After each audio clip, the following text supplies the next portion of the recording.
Welcome and welcome back, everybody. T here, and in today's video, I'll be doing a solo playthrough of the Masters of the Renaissance, Lorenzo Il Magnifico, the card game.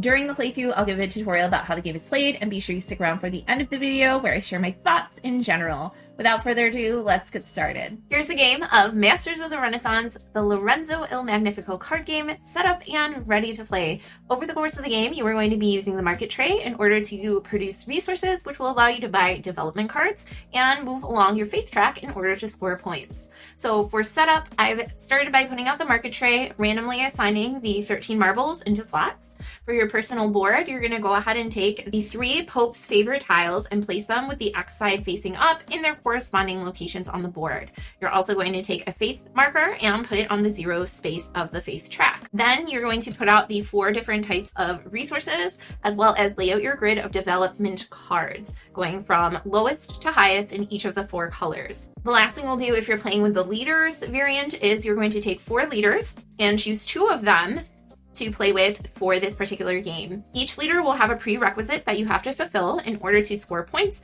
and get special abilities throughout the game. So we'll just go ahead and choose these 2 for this game. Last thing that's going to be different for the solo game setup is you're going to place the black faith tracker underneath your cross on the faith track and shuffle up and place out the solo action tokens. Before we jump into our first turn here, I'll just give a quick overview of the 3 things you can do on your turn.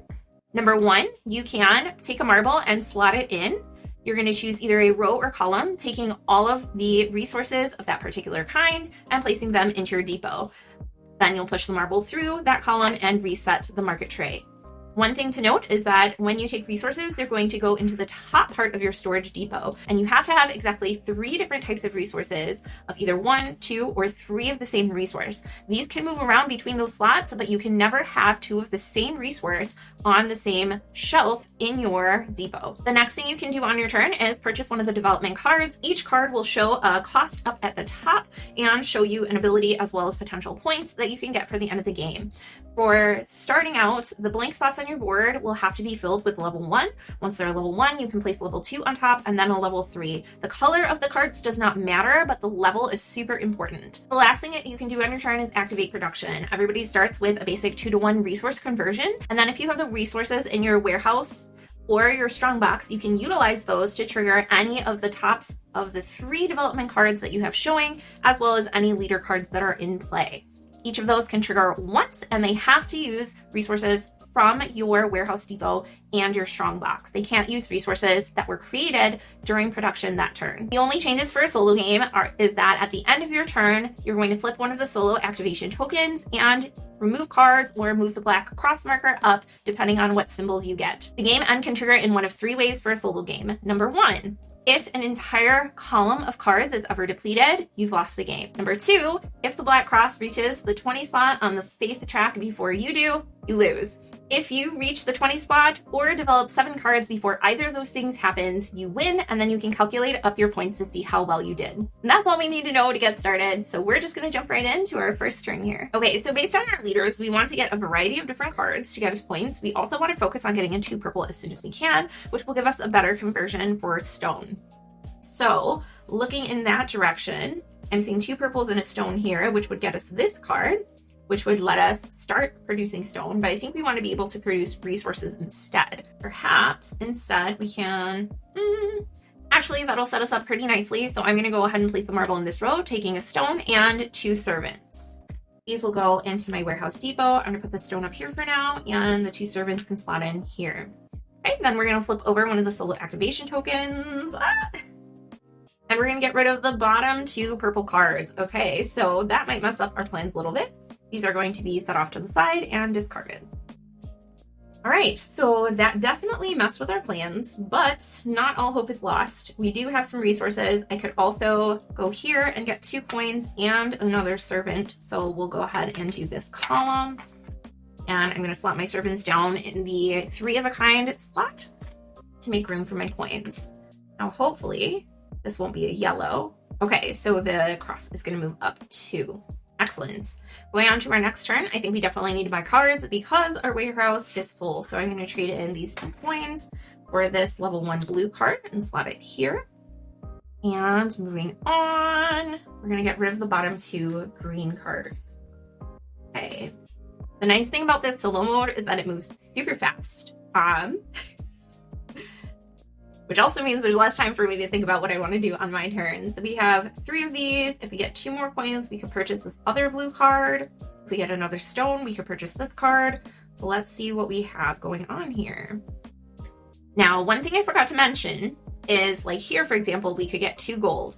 However, if you ever take resources that cannot fit into your depot or choose not to put them into your depot, then you are actually going to give your opponent 1 point along the faith track per resource that you discard. That is tempting, but they're already ahead of us, so I'm not sure I want to do that. However, we may not have another choice. So what I could do instead, I suppose, is go here. This would give us 1 point on the faith track for the red marble. We would get an additional stone, and we would get one of these shields. All right, so we're doing okay there. All right, +2 on the faith track. Now we can go ahead and trade some of these in for only this stone card. Okay, and we'll place this down here. Going back to our solo opponent. Okay, so it's going to move 1, and these tokens are all going to then reshuffle. So while we're doing that, let's see, what's the strategy? Can we get the purple 2 card? If we're able to convert shields into shields, then we can. As you'll notice, as we move up to level 2 and level 3 cards, it's literally impossible to purchase them with resources just in your depot. When they go through production, they're actually going to go into your strong box, which can hold an unlimited number of resources. So we want to start building our engine to get these target cards. So I need something that will either produce purple or blue. This blue card looks like it would be great for that. So unfortunately, I think we are going to do that suboptimal move of taking 2 coins. And since we can't take the stone, we'll go ahead and move our opponent along the faith track. One of the things you'll notice is that there are these boxes. If somebody ever gets to one of the bishop's hat spaces, then if the other player is inside of this box, they'll flip this over and get those bonus points at the end. If they're not by the time they reach that checkpoint, then this will be discarded and you won't receive the points. So keep that in mind. We don't want to be too far behind here. All right, let's see. Get rid of 2 purple cards. Okay, and those are our last 2 level 1 purples, which is not great, unfortunately, but we should be okay. I'm gonna go ahead and trade these in to get that other level 1 blue card. Okay, and we have +2. All right, so this is gonna be this favor token. So this favor tile is gonna be discarded. We don't get those bonus 2 points, which is unfortunate, but I think we're making okay progress, maybe. We do need blue, and ideally, if I get another stone, then I can run all 3 of these cards and get some good points and resources. Unfortunately, 1 turn too late, but it is what it is. So I'm gonna go in this row here to take a shield, a stone, and a point on the faith track. And again, we'll just adjust these like so. And for the first time, I think we're gonna go ahead and run production. So again, you're gonna take your resources from your depot and your strongbox and plug them in to the different cards on your board. So we were able to run all 3 cards, not using this conversion because it's not the best, honestly. You don't want to use it if you don't have to. We're gonna get 3 faith points, 1, 2, 3. Oh, so close. And then we're going to get 2 servants. And again, these will not go into our depot. They'll go down here into our strongbox, which can hold an unlimited supply. All right, moving on, +2. Oh my gosh, this is so speedy. I feel like I'm really far behind. What was our goal? To get 3 purple and 3 blue. So, and ideally to get a green as well, so we can get that other card, because we need 1 of each color, and then we need a purple level 2 card. So if I can get that and that, we should be good, but these resources aren't looking super great, unfortunately. This would be 4 different types of resources, which looks appealing, but again, I don't want to give the AI opponent a point there if I don't have to. So instead, let's take, we don't really need golds, but I do need servants and shields. So we'll take 1 of each of those. And And get rid of 2 green cards. Oh no. So both of our level 1 greens are gone. Not ideal. Probably should have gone for that first if I want to get my set collection bonus quickly. And we need 2 more blue. Oh, okay, this is perfect. So we can take a coin and 2 shields. Again, I'm just going to arrange this a little bit differently since we have 2 gold and 3 shields. And again, when I'm rearranging, you cannot have the same resource in multiple different columns or multiple different shelves. So it has to be pretty exact. And we have move it up 1 and reshuffle. Oh, this is going by pretty quickly. That's one of the things that I love about this game is this is a very quick game, even with multiple players, and the solo mode is no exception to that for sure. Alrighty, so now we can go ahead and purchase that level 2 purple card. Oh, we couldn't have gotten a level 1 green anyway because our level 1 spots are filled. Duh. So I'm going to trade in 3 servants as well as 3 shields. We'll take this level 2 purple card and we'll place it on top of... This gives us a conversion for stone, which we have here, but this is a better card in terms of conversions. We will be getting purple to run this, so I think we'll cover up this first blue card since it seems less likely that we'll have an excess of shields in the future. We'll see. Oh, and as a bonus for a freebie, since we have a level 2 purple card, this will come into play as well, which will give us a stone conversion into 1 of any resource and a faith point. Technically not a point, just moving up on the faith track. The points are going to be indicated there for the end of the game, but you know what I'm saying. All right, and our solo AI. Oh my gosh, I'm so far behind. I don't think I'm going to be able to catch up here, although we are going to be generating up to 4 of those per round, so maybe.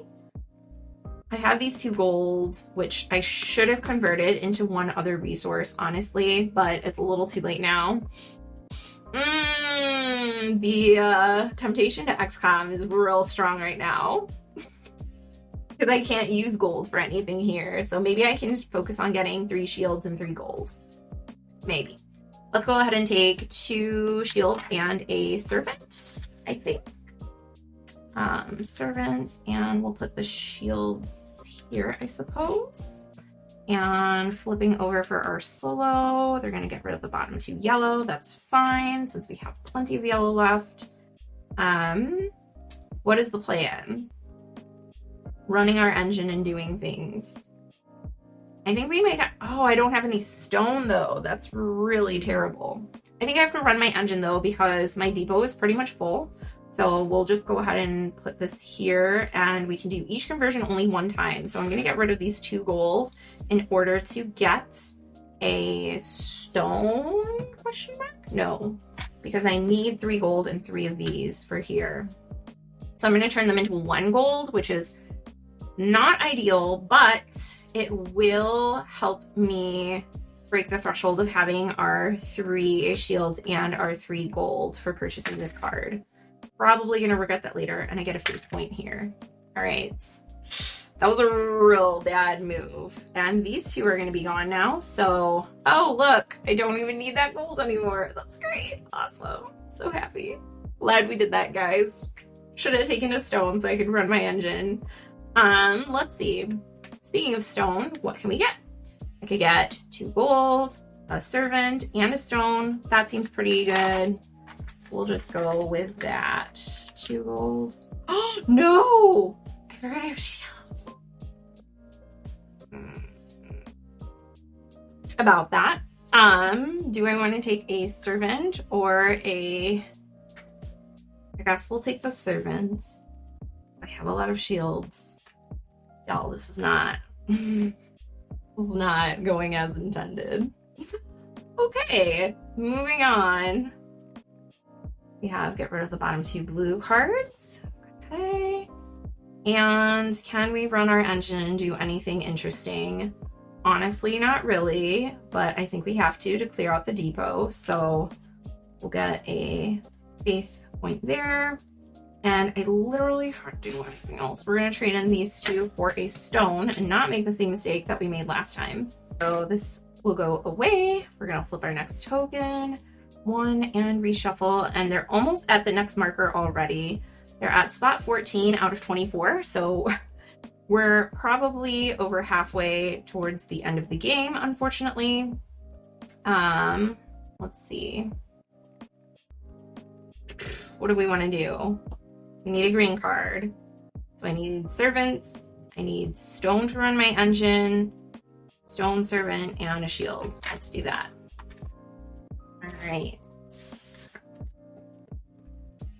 And I think we can run our engine fully. If I had another stone, that would be great though, because then I could run this card as well. Get rid of the bottom 2 green cards. Oh no, now I need a level 3 green. Are you kidding me right now? I'm just gonna take a stone and a point. I don't care. We're just gonna do it. I'm gonna regret that so hard. This is gone. And then we're gonna run our engine and be able to do it in full. So stone here, we have a stone here, we have these 2 here, we have this one here. I can even plug these in here. So let's see, I'm gonna count up the faith points first. So I get 1, 2, 3, 4. 1, 2, 3, 4. Oh my gosh, 1 turn behind again. Are you kidding me? Okay, it's fine. I get 2 servants, 4 servants. I get a lot of servants. Living like royalty up in here.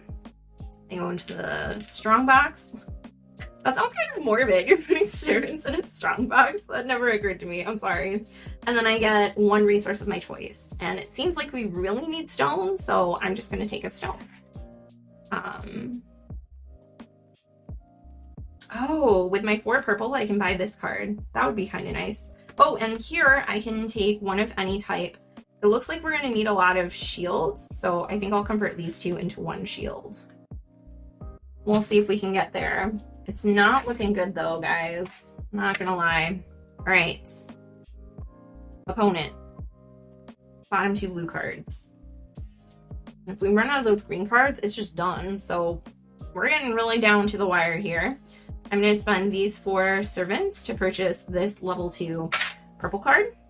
And we will replace this card because it requires way too many resources. Now I have this stone to purple conversion, which is a better version of this basically. So we'll cover that up. And I do have a coin, which is gone. Get rid of the bottom 2 purple cards. Okay. Think. If I get another stone and a servant, then I can make some things happen. And I can slot this here to get 3 resources during my next market board action if we get there in time. So I think we'll do that. Stone and a servant. Flip this. +2. Oh my gosh. Okay. Now we're going to run our production. So stone, stone, boom, boom. So we got 1, 2, 3, 4, 5 faith points. Oh, we're almost caught up there. That's kind of cool. And then for resources, we are going to get 2 servants and 1 of our choice. So I'm going to take another blue and 2 servants. Or another shield, excuse me. All right, and these will go away. Why do I feel like there was another resource on the board? Am I just crazy? I don't know. We'll find out. Okay. Bottom 2 yellow. Hey, that's great. I'm not mad about that, let me tell you. Okay, it's looking very bare down here. All of a sudden. Ooh. What was the plan? Stone and 2 shields. Yes. Okay. Looking great. We have 5 cards. If we can buy 2 more, which we're about to buy this one probably in a turn, we should be okay. And we've almost caught up on the faith track, so we could just trigger it by that way as well if we need to, because we are producing 1, 2, 3, 4, 5. Ooh, that's tempting. I guess it'll just come down to the tokens that come up next. So we'll see. Okay. Back to our turn. We wanted to purchase this, so we need 1 more shield, and then what's the contingency plan after that? If we can get that, then we have 6 of our cards, So maybe we can go for one of these. Getting more stone and shield seems pretty good. So let's take a stone and a shield because we're not going to get 5 gold. And those other cards look way too challenging to get at this point. So this will go here. This will go here. AI. No, are you kidding me? Oh no, I can't get 2 gold. And we need a green card. Y'all, what is my life? Okay, that's fine. Everything's fine.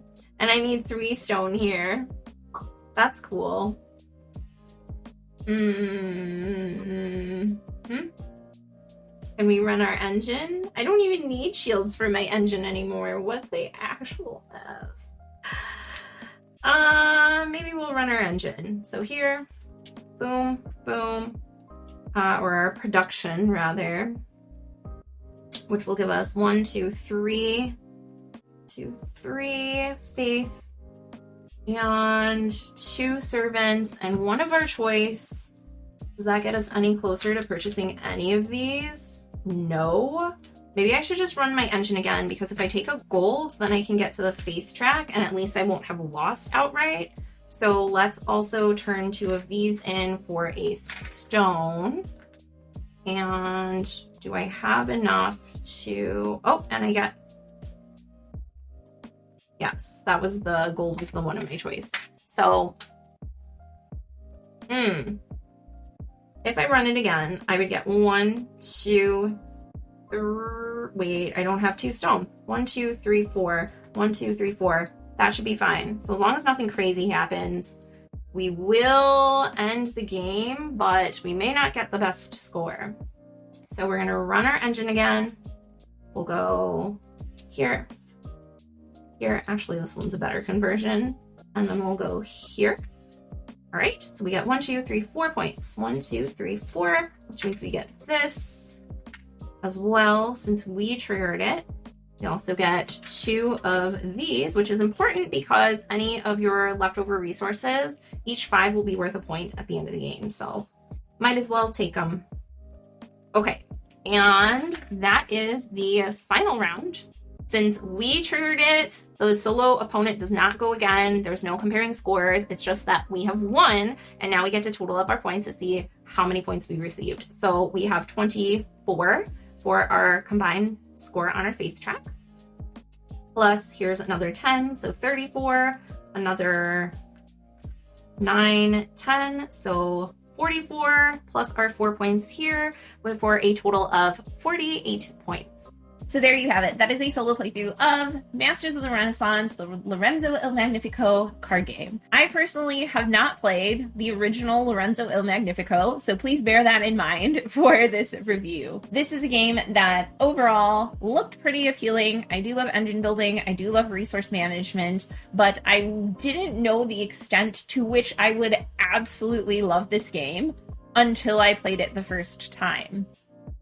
The marble track, cool. Might seem a little gimmicky, but honestly, it's such an interesting little puzzle, especially in the solo game, because you have control over what's happening. In a 2-player game, it's very similar where you can kind of bait your opponent or anticipate what they're going to do in order to line up the best combos, and I just absolutely love that planfulness and that control over the resource management aspect of this game. At 3 and 4, it's a little more chaotic, but overall, I think it's a really cool and refreshing take on resource generation. In addition to that, building up your engine with level 1, 2, and 3 cards is super clean. Going for those 2 leader cards each game really does, believe it or not, help you vary up and change up your strategy from play to play and incentivize you to go for different types of resources or different building your engine in certain types of ways. Are you going to move up the faith track? Are you going to focus on cards? Are you going to focus on getting a lot of resources and building up a few engines? It has a lot of interesting decisions in a very compact package.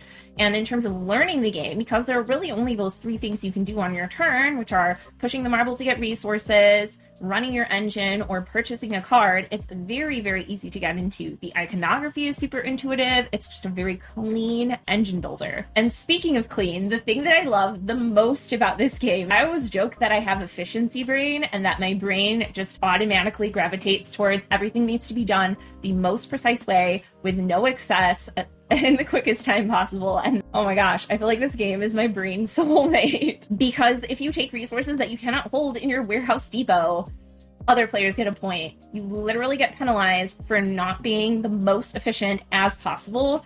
And I love that challenge in a game. I just feel like, oh, it's made for me. For some people, that might give them anxiety or be a little too restrictive, but for me and the size of the game and how streamlined it is, I think it fits perfectly overall. So even though this game doesn't do anything necessarily super new or super novel, I mean, the marble track is cool, but it's just another avenue to gaining resources.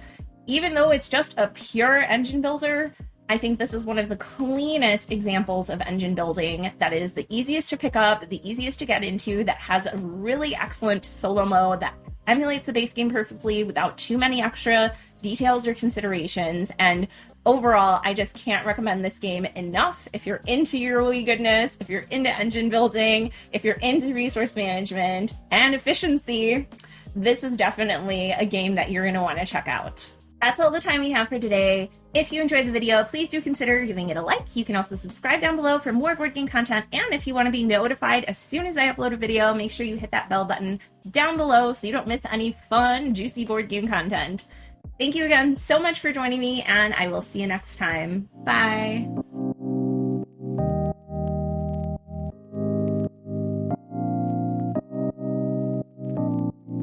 It's a little romantic.